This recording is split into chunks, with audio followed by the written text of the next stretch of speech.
Check your meal before you eat. They contaminated your order on purpose. Those 11 words, hastily scrawled on a crumpled cocktail napkin, hit billionaire CEO Marcus Sterling harder than any market crash ever had. The fork froze in his grip, suspended inches from the perfectly plated Wagyu steak. For a man who had navigated corporate takeovers and weathered financial storms, this moment felt different. This wasn't about money or power. This was about humanity, and it was about to ignite a reckoning that would shake an entire industry to its core. Marcus hadn't come to the Heritage for dinner. He'd come undercover, dressed in a faded denim jacket and worn sneakers, to investigate disturbing allegations he couldn't dismiss. His upscale restaurant in Savannah, Georgia, one he'd quietly acquired through a shell company, had been flagged in multiple anonymous complaints for discriminatory service and questionable kitchen practices. He needed to see the truth for himself. No security detail, no special treatment. Just him, alone, experiencing what others had endured. From the moment he'd walked through those mahogany doors, every suspicion had been confirmed. He was seated at the worst table near the kitchen entrance, ignored for 15 agonizing minutes and treated like an inconvenience by staff who couldn't see past his appearance. And now this, a warning from a waitress whose eyes held both terror and determination, whose name tag read Keisha. She hadn't asked for help. She'd simply told him the truth. And that truth was about to strip away the polished veneer of a poisonous system that had operated in shadows for far too long. This isn't just a story about food service. It's about courage in the face of crushing adversity, about what happens when someone risks everything to do what's right.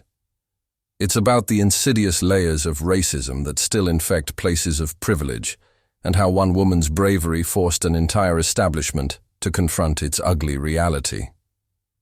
This is a story about power, justice, and the extraordinary impact of ordinary people who refuse to stay silent. Marcus Sterling had learned long ago that perception was everything, and that being underestimated was often his greatest advantage.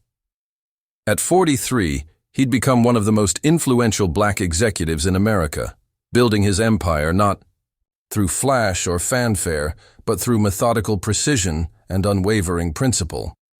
His journey from poverty to penthouse wasn't the typical rags-to-riches fairy tale. Raised by his single mother in a cramped Atlanta apartment, Marcus had watched her work 3 jobs just to keep food on the table and the lights on. His first laptop came from a pawn shop.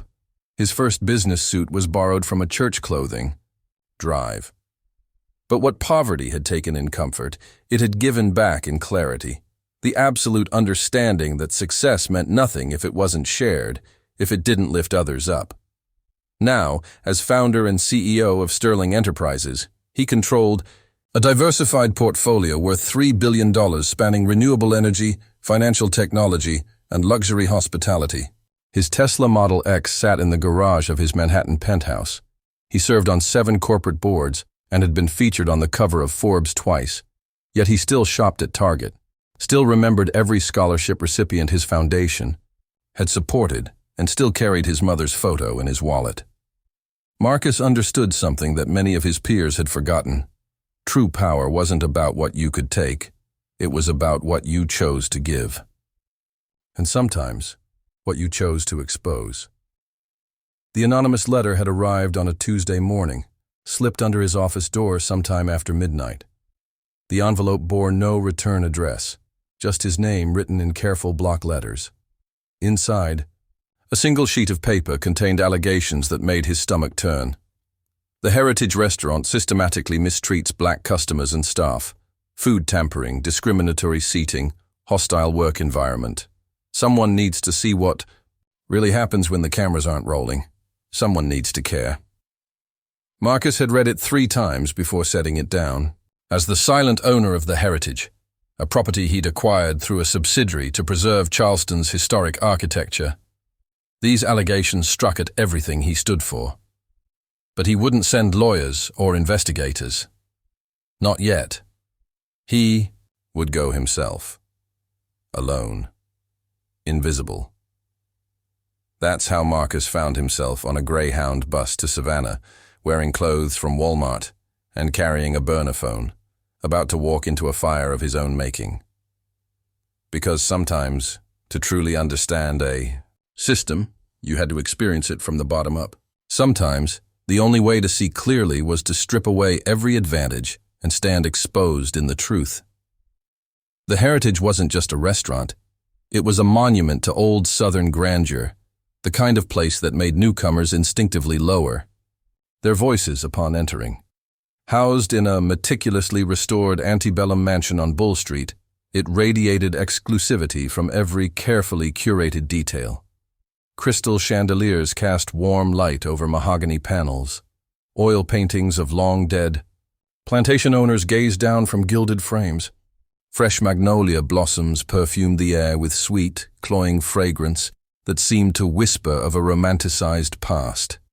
The restaurant's marketing materials proudly proclaimed it as Savannah's crown jewel of Southern hospitality. But as Marcus approached the imposing front entrance, he saw something else entirely. The name itself, the Heritage, felt like a dog whistle, a not-so-subtle nod to a version of history that conveniently edited out its most brutal chapters.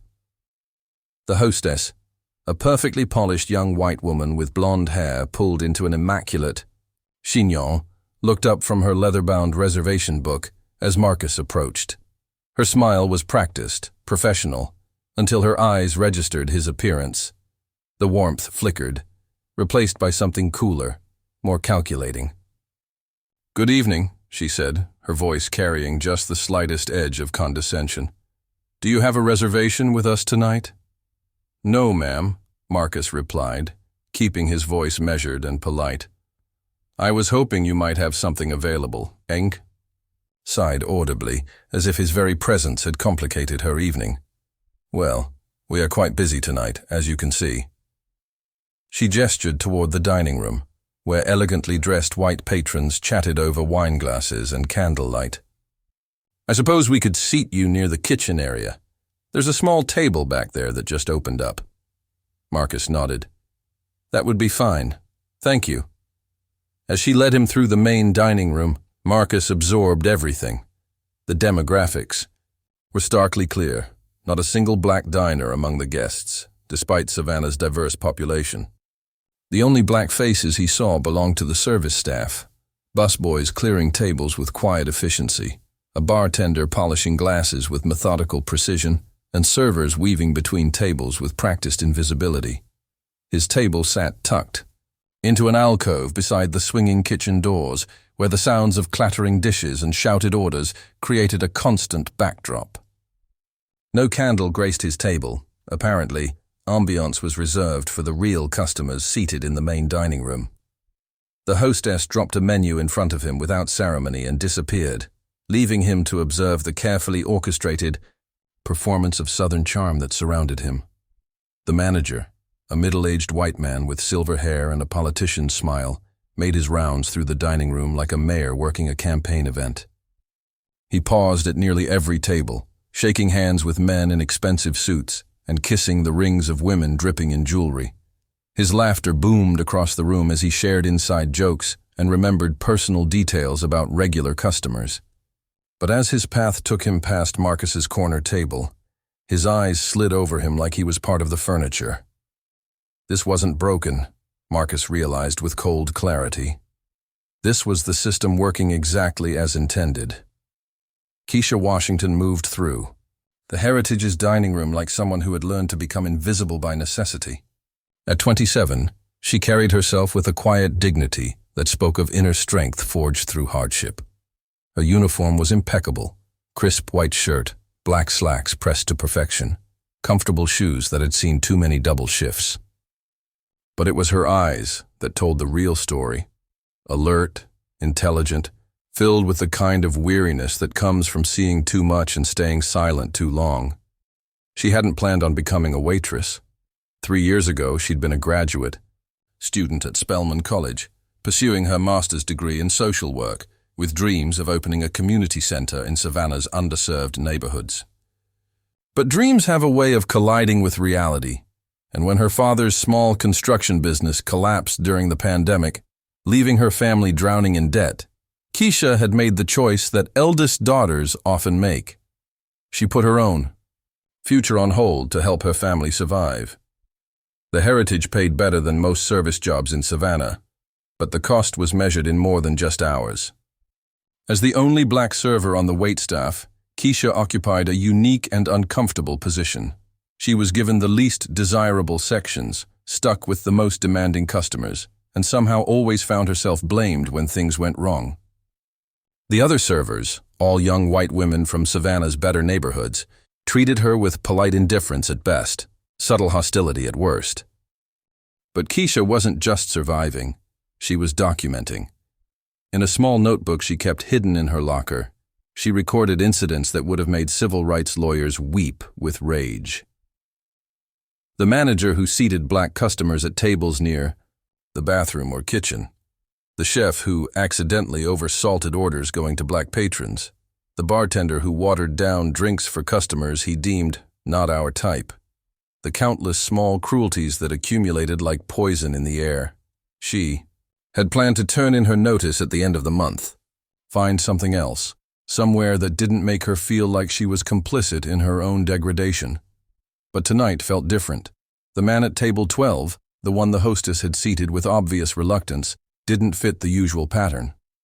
He didn't fidget or look around nervously like most black customers did when they found themselves in the Heritage's suffocating atmosphere.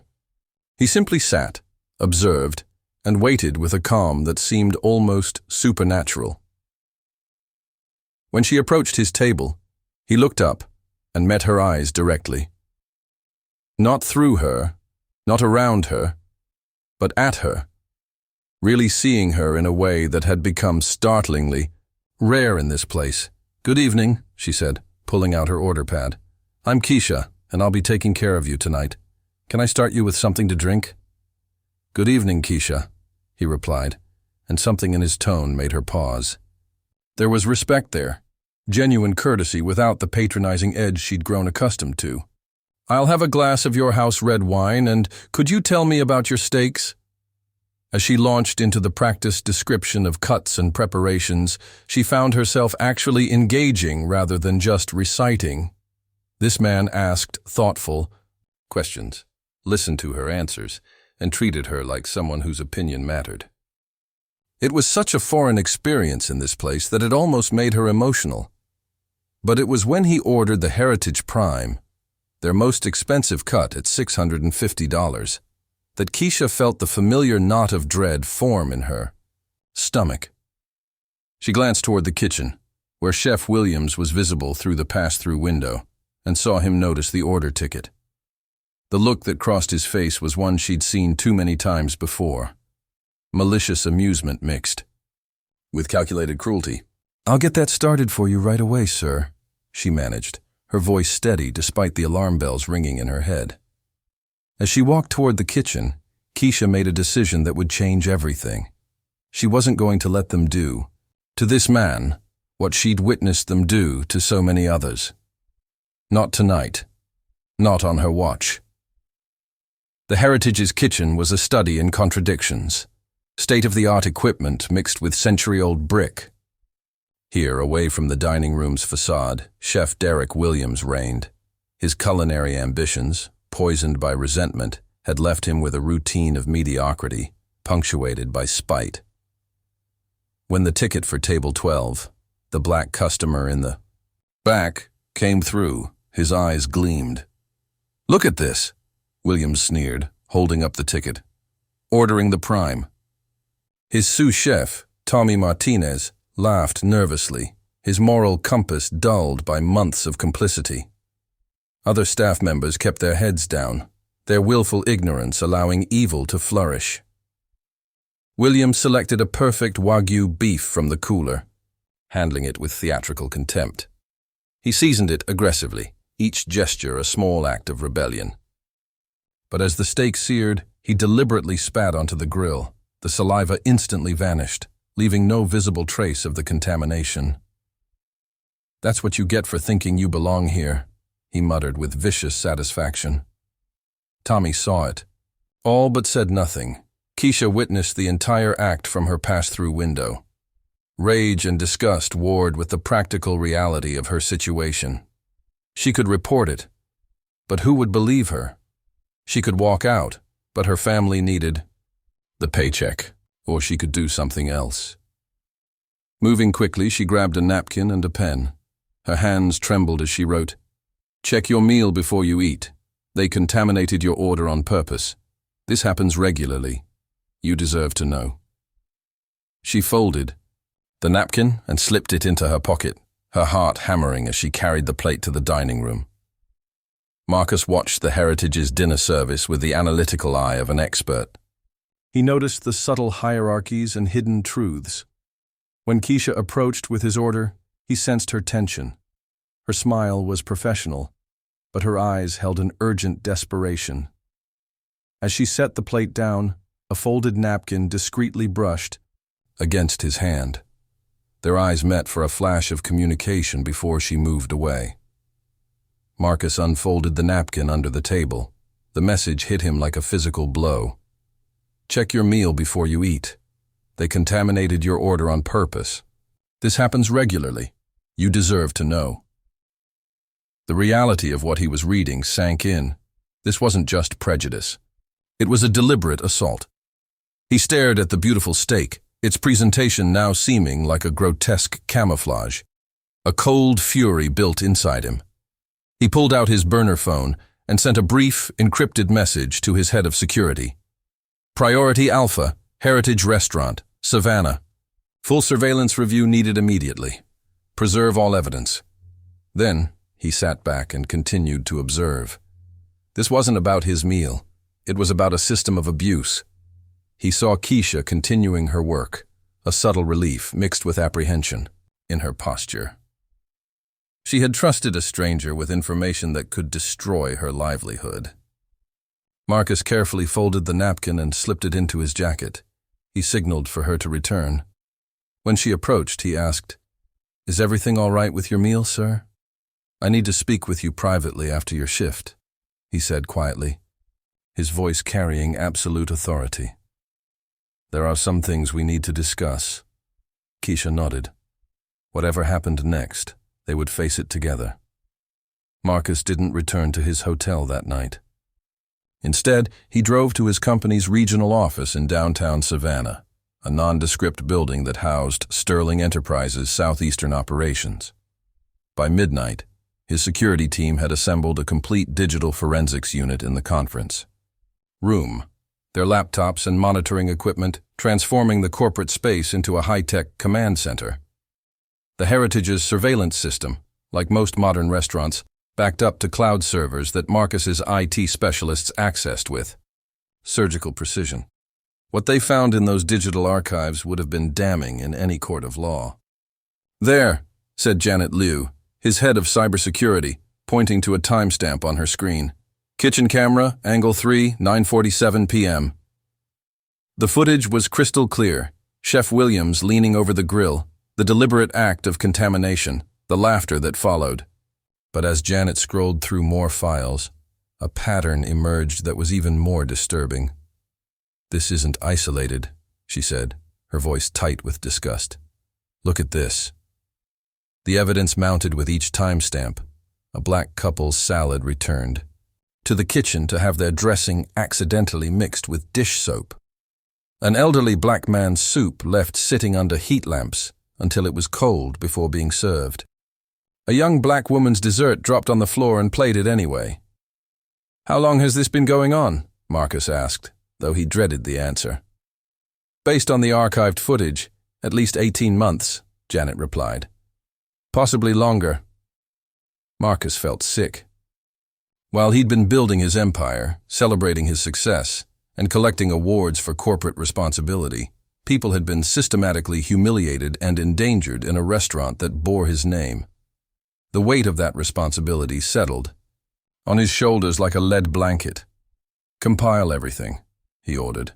"Cross-reference with employment records, customer complaints, health department filings. I want a complete picture of this operation by morning."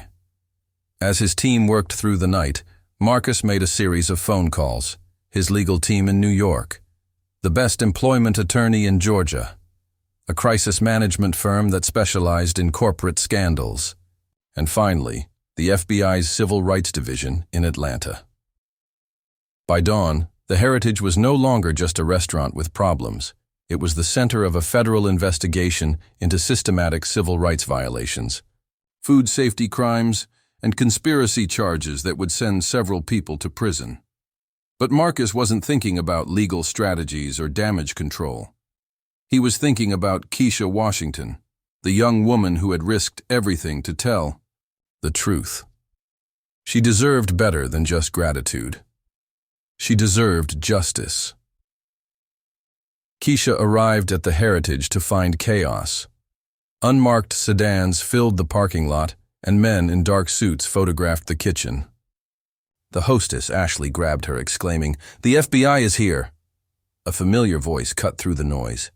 "Ms. Washington?" Marcus stood there, no longer the quiet customer, but a man in a tailored suit exuding authority. "I'm Marcus Sterling," he said. Keisha's knees nearly buckled. He was the Marcus Sterling, one of America's wealthiest black entrepreneurs. "You own this place," she whispered. "I do, and I owe you more than just my gratitude," he replied, leading her into the manager's office. Marcus dismissed his team. "First, I want you to know you're not in trouble.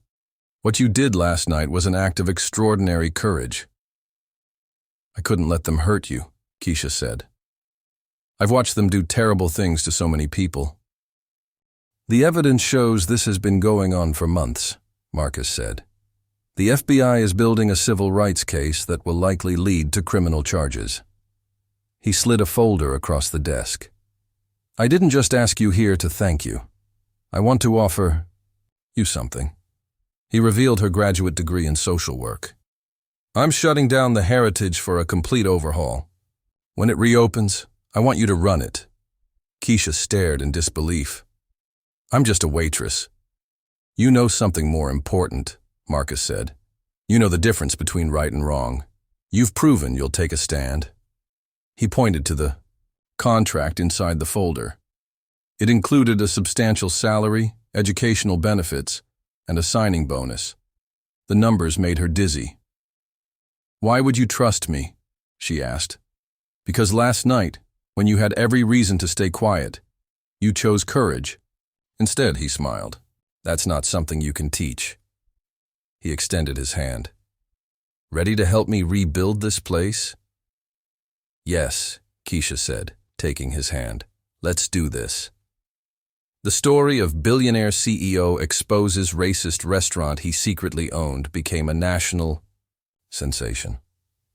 But the heart of the story was Keisha, the waitress who risked everything. The arrests came swiftly.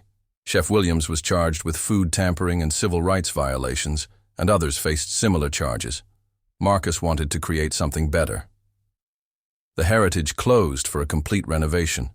Confederate portraits were replaced with images celebrating African American heritage. The menu was redesigned to honor authentic low-country cuisine, with fair wages for staff. The entire philosophy was rebuilt around radical inclusivity. Keisha threw herself into the work. She worked with contractors and designers by day, attended management courses at night, and continued her graduate studies on weekends. The grand reopening was a momentous occasion. Marcus spoke, saying, "This restaurant was once a symbol of everything wrong. Tonight, it becomes proof that we can do better." He introduced Keisha as the real hero.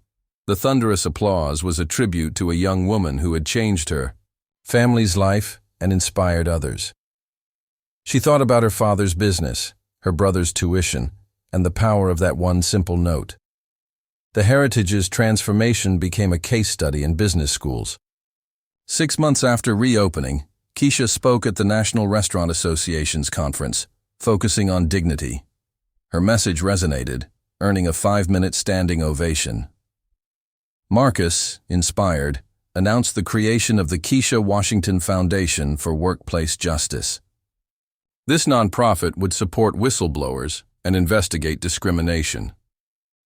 Too many people stay silent because they can't afford to lose their jobs, he explained. The foundation provided legal support, financial assistance, and career placement. Keisha personally reviewed every case.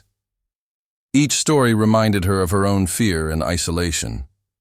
But now, thanks to her courage, others had options. The ripple effect was just beginning.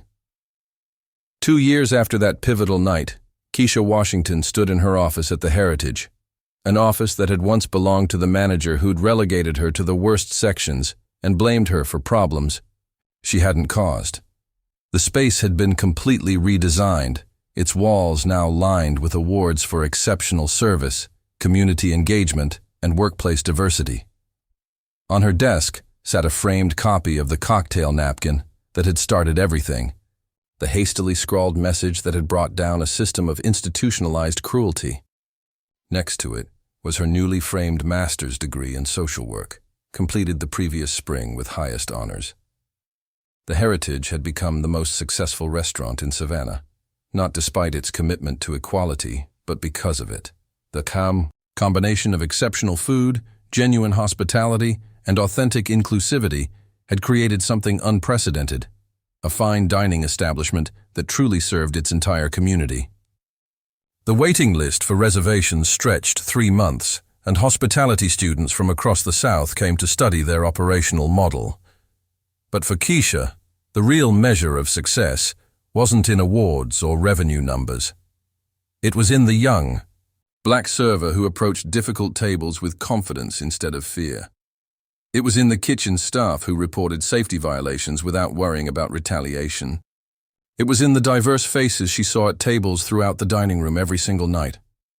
That evening, as she made her final rounds before closing, Keisha noticed a young Hispanic woman sitting alone at a corner table. She was dressed simply, looked nervous, and kept checking her phone as if expecting bad news.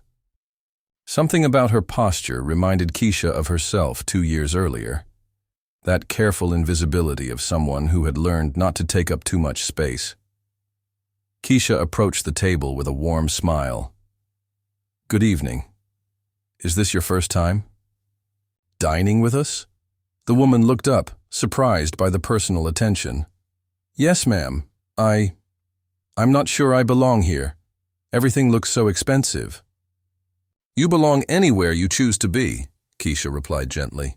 "And tonight, your meal is on the house. Welcome to the Heritage." As she walked away, Keisha smiled to herself. This was why she'd written that note 2 years ago.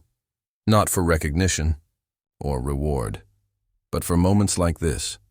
For the chance to create a world where everyone could sit at any table with dignity. Marcus Sterling often reflected on how a single napkin with 11 words could trigger a chain reaction. It had exposed systemic racism, launched federal investigations, and transformed an entire industry's approach to discrimination. Yet the true legacy was in the unseen ripple effects. Tommy Martinez, the former sous chef, had become a youth counselor, teaching at-risk teens about complicity. His testimony was a powerful educational tool, showing how good people can get trapped in bad systems. Even Chef Williams, serving a 2-year sentence, was reportedly reading about the history of racism. The FBI's investigation expanded, uncovering similar patterns of discrimination at a dozen restaurants, leading to over $50 million in settlements. This prompted thousands of other establishments to voluntarily change their practices. Marcus, through Sterling Enterprises, implemented some of the most comprehensive anti-discrimination policies in corporate America. But the most significant change was the end of silence.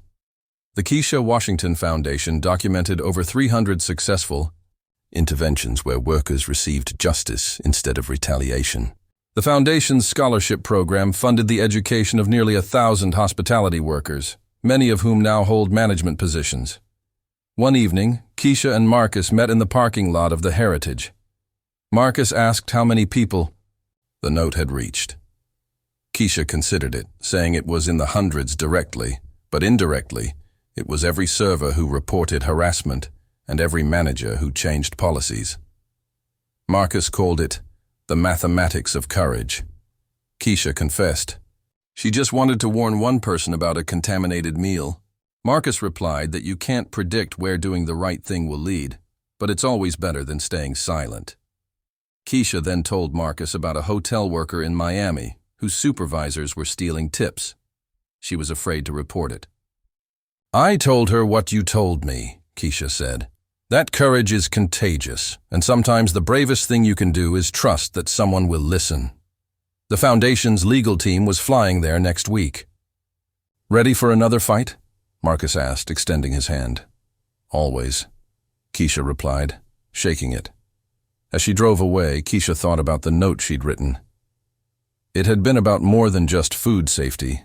It was about the contamination of the soul and a system poisoned by prejudice.